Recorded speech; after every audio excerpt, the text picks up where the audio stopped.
Liza Soberano is a household name in the Philippines. The actress has tons of fans and a great career in local entertainment. So it came as a surprise when she announced she was pursuing a career outside of the Philippines and under new management, James Reed's Careless Music. Hi, I'm Margie De Leon, Rappler Entertainment Editor, and in this episode of Rappler Talk Entertainment, we get the lowdown from Liza herself on her big move and learn more about her exciting Hollywood debut, Lisa Frankenstein. So, hi, Liza. Thank you for joining us today. Hello, how are you? I'm good. I'm good. So, let's get right to it. So, you've been really busy since you signed under James Reed's Careless Music. So, first off, why did you choose Careless to represent you? Like, how did you get into that relationship with the company? So it started late last year, around November of last year. James reached out to Enrique and I about potentially like managing us. And at the time, I had just finished my contract with Star Magic, and my contract with my former manager, OG Diaz, was about to end as well. And I've been working with both of them, Star Magic and OG, for the past 10 years now. And we had the best relationship, and my career was going very well, but I was also looking for some change and just to grow as an artist a little bit more. And so when James approached us, I kind of took that as a sign to go outside of my comfort zone and try something new. And at first, I didn't know why he approached us because I knew of Careless as a music label. And when he told me that they were venturing out into entertainment as well, that's one thing that kind of excited me because he explained to me that he wanted to kind of have the company Careless grow as with my career and with his career and everyone else, all the other talents under Careless, Careless's careers also. So that's kind of why I decided to move to Careless, just to be more independent and in control of my own career and to be able to um, just try new things, basically. And the reason why we decided to go for a career outside of the Philippines is because it's always been something that I wanted to do. And I told Jeff and James that off the bat when I had my first meeting with them. I told them that my dream was to star in something in Hollywood, because I feel like for any actor or artist in general, that is the goal. It's like the biggest platform and biggest stage for any actor. So I don't.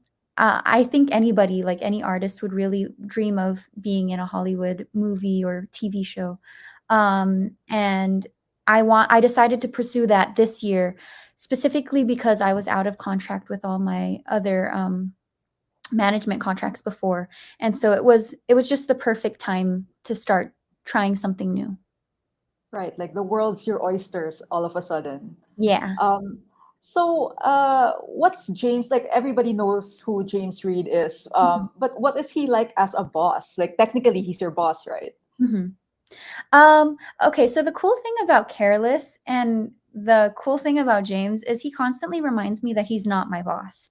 Oh, He okay. said he always says that I'm his boss actually and that he should be working for me. But what's cool about our working relationship is we're more like business partners.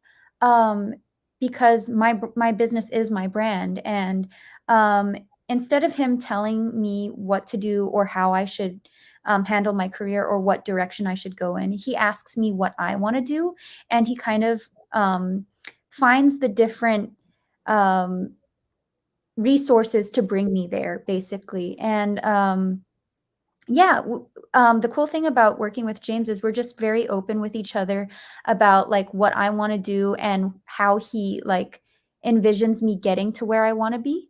And he works very hard at trying to help me achieve all of my goals and dreams. That sounds great.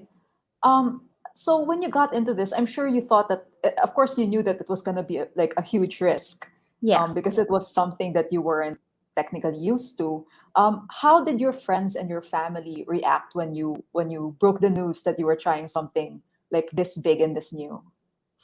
Um, they were very supportive off the bat. They knew that it was something that I always wanted to do, and they were happy that I was finally having like getting the opportunity to do so. And of course, at first, like everybody was kind of iffy and kind of scared for me because it's easy to just stay put and be comfortable where I'm at because you know, I've already made a name for myself in the Philippines, and I've been getting offers from Star Cinema, Star Creatives for the longest time now to do a film or TV project. And my fans were waiting for the longest time during the pandemic for me to do something. And it was a huge risk on my part to not do anything and to wait for the perfect project to come in. And I knew that it had to be something outside of the Philippines because I feel like I've done everything that I've wanted to do already in the Philippines. And I really wanted to try something else outside of the Philippines. That was my main goal. And so I knew that I had to wait. And my family was kind of scared because they were like, they weren't sure if I was like quitting acting or if what I was doing was going to be the right or best thing for me. But they all believe in me and they all have faith in me. So they were supportive, even if they were kind of scared for me. Right. So speaking of which, back in June during the Identity 2022 festival in LA, Mhm. you said that a lot of times it can be scary to kind of go outside your comfort zone.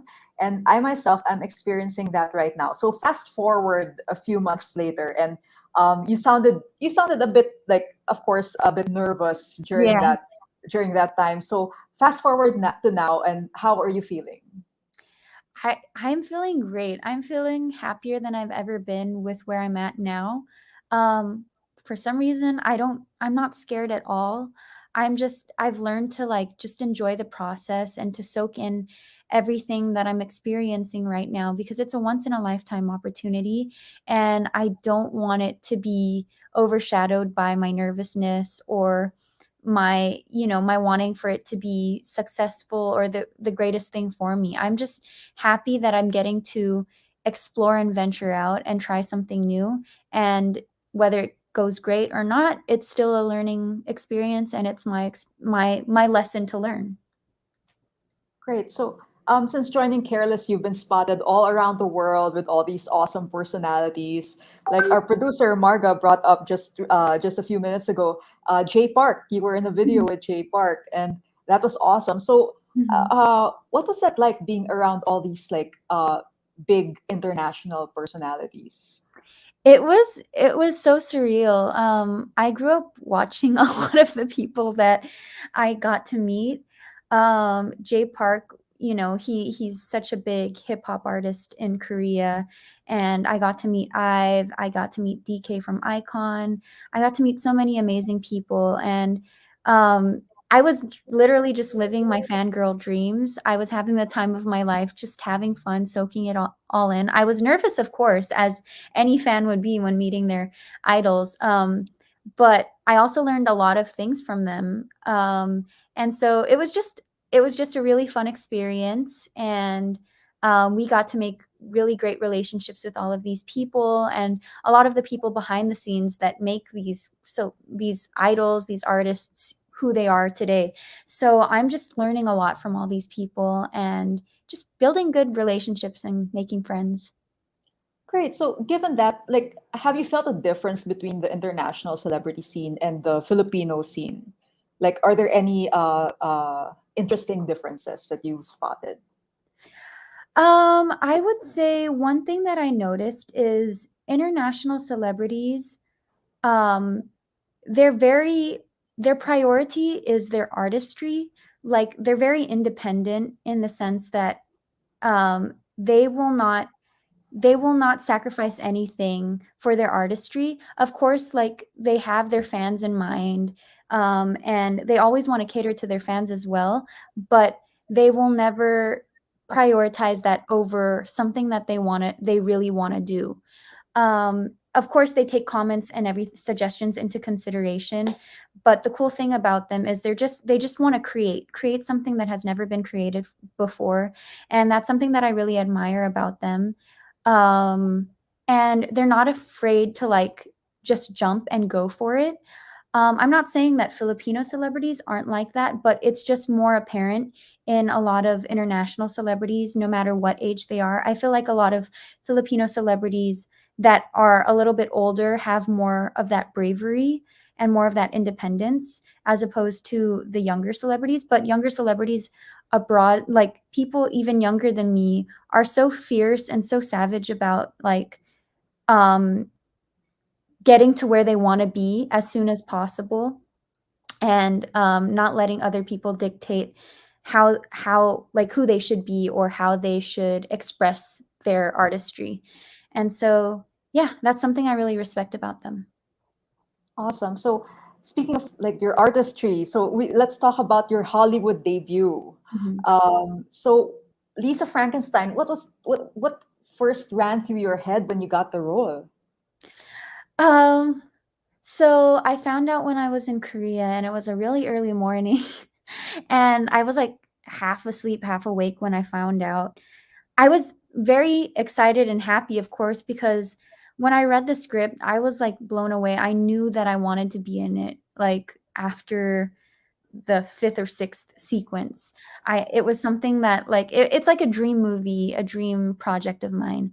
And so when I heard the news that I got the role, of course I was very excited. But then also I didn't allow myself to get too excited about it because um, just from being in this industry for a long time, I know that nothing is final until you're actually like filming, and sometimes even then, like it gets put on the back burner. So I didn't want to be too excited for it because I didn't want to like expect and then, get crushed and hurt if it doesn't push through.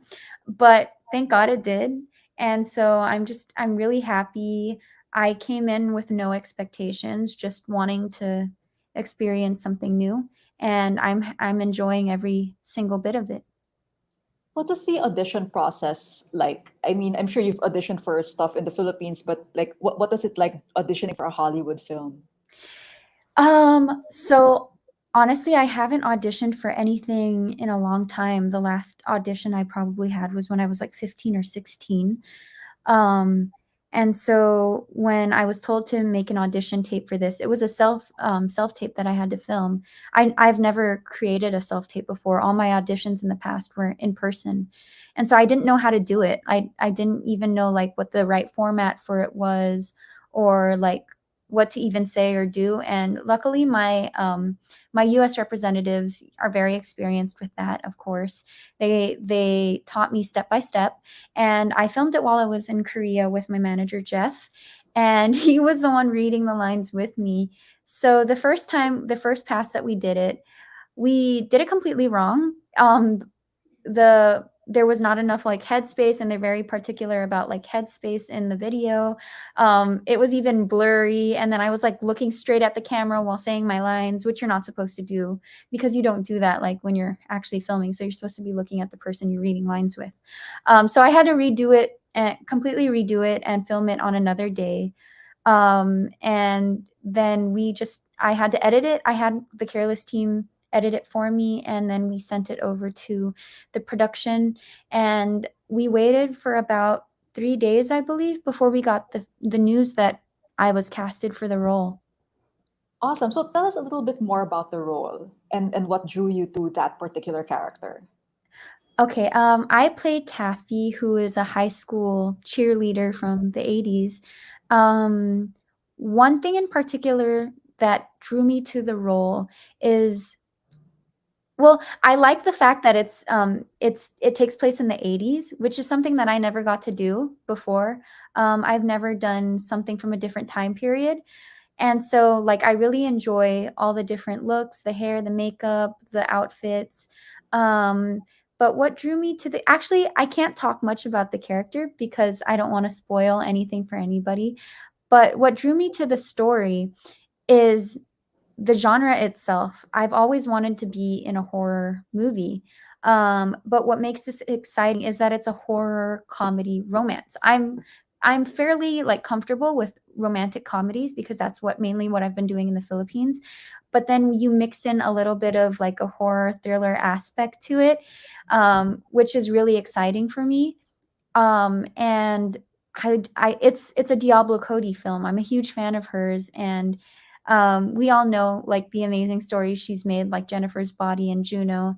And so I feel like from that alone, you can kind of grasp a sense of the tone of the film. And Zelda Williams is directing it, and she's the daughter of um, well, Zelda Williams is an amazing director, and she's also a great friend of mine who I got to meet on my LA trip. So I'm just what drew me the most to it really is just the genre. I can't talk too much about it because the studio asked me not to say too much. Um, but yeah, mainly that it's based in the 80s and it's made by Diablo Cody and directed by Zelda Williams. I think it's a good thing that you actually can't talk too much about it I know because I'm that, getting flustered and red because I feel like yeah, I'm going to say too much and then I'm gonna because get in like, trouble. yeah, that means that like there's so much good stuff going on in Yeah. this movie. Actually, it's interesting that you pointed out Diablo Cody because I'm also personally a fan. Mhm. So when I Mhm. found out that she was a scriptwriter for this, like I also Mhm. fangirled, and Mhm. because her writing is bold, it's Mhm. satirical, it's Yeah. also very feminist. Yes. So honestly, like the script must be a big leap from what you were used to doing in the Yeah. Philippines. So like how did you feel about that? Like were you intimidated by this change Mhm. or how did you tackle it? Um, I wasn't really intimidated by it, but I would say that it's very liberating because um there's a lot of cultural differences in terms of like how they create stories, right? Um it's more I would say it's more fantastical, it's more um it's not like reality. So it kind of allows you to be more artistic about it, to have more fun with it, and to like make it whatever you want it to be. And that's what I enjoy most about this production. Um and yeah, it's very feminist. That's what I love about it too. It makes the women in the film seem like badasses, and that's I'm all for that. Um, and it's just so much fun. It's just so much fun. It's out of the ordinary. I can feel you like holding back again. Like there's so much you want Yeah. to say. So speaking of badasses, you have amazing castmates. So there's Mhm, Cole Sprouse, there's Carla Gugino, and Catherine mhm, Newton. So have you interacted with them already at length? mhm. How was the process? Have you started filming already?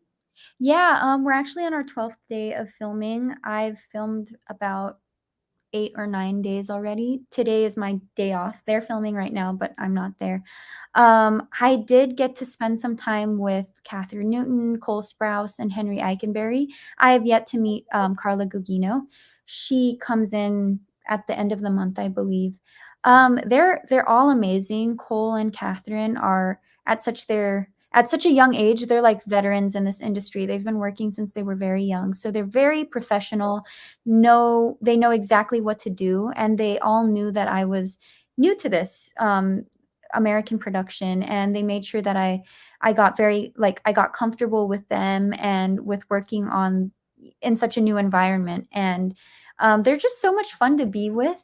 They bring the scenes to life, and it's like each take we do, they change it up all the time. So I'm learning so much from them at the same time as actors, but also as just cool human beings. They're very fascinating.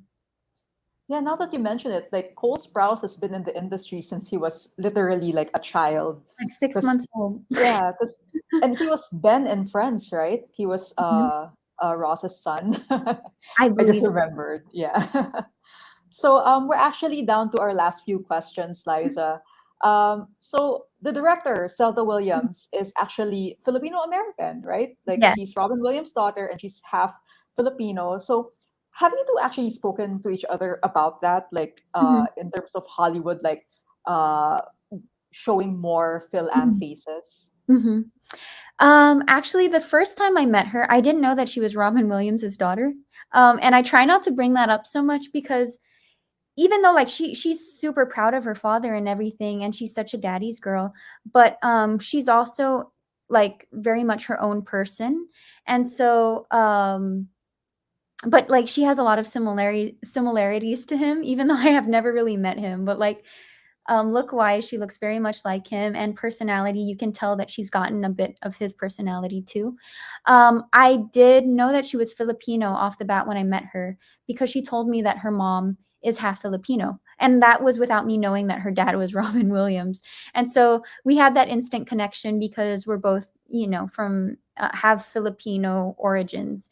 And so that was very exciting for us. And even though she's like only like one fourth Filipino, she knows a lot about the Philippines because she grew up with like around her grandpa a lot, who was teaching her a lot about our culture, which is exciting and surprising for someone who has never been to the Philippines and, um, you know, didn't really grow up in a Filipino household. Right. So, how do you feel about that Hollywood right now has a lot of more like genuinely Filipino characters. Like Mhm. before, Filipino actors used to play Chinese people or Japanese Mhm. people, and now in Hollywood, like there are actually actors and characters that identify That are themselves Filipino. as Filipino. Mhm. So, how do you feel about this? And you are part of this like burgeoning movement. Mhm. Do you feel, I don't know if it's a little bit of pressure to Mhm. like carry the flag, so to Mhm. speak.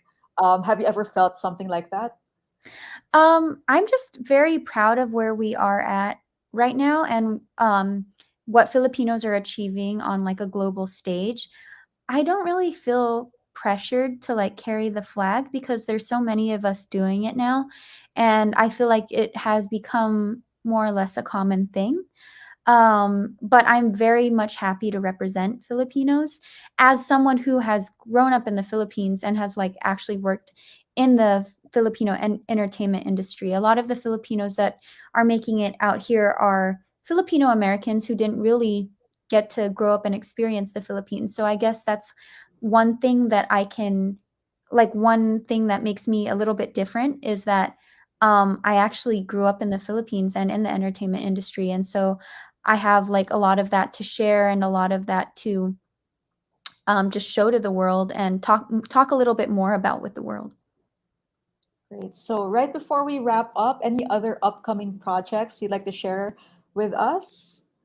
There's nothing specific that I can talk about just just yet, but there is a lot of things that I am working on that I can't really talk about yet. I am going to be working a little bit more on like on the music side of things too by next year. But like nothing again, nothing yet specific to talk about. So yeah, that's what my fans have to watch out for. Lisa Frankenstein and some music.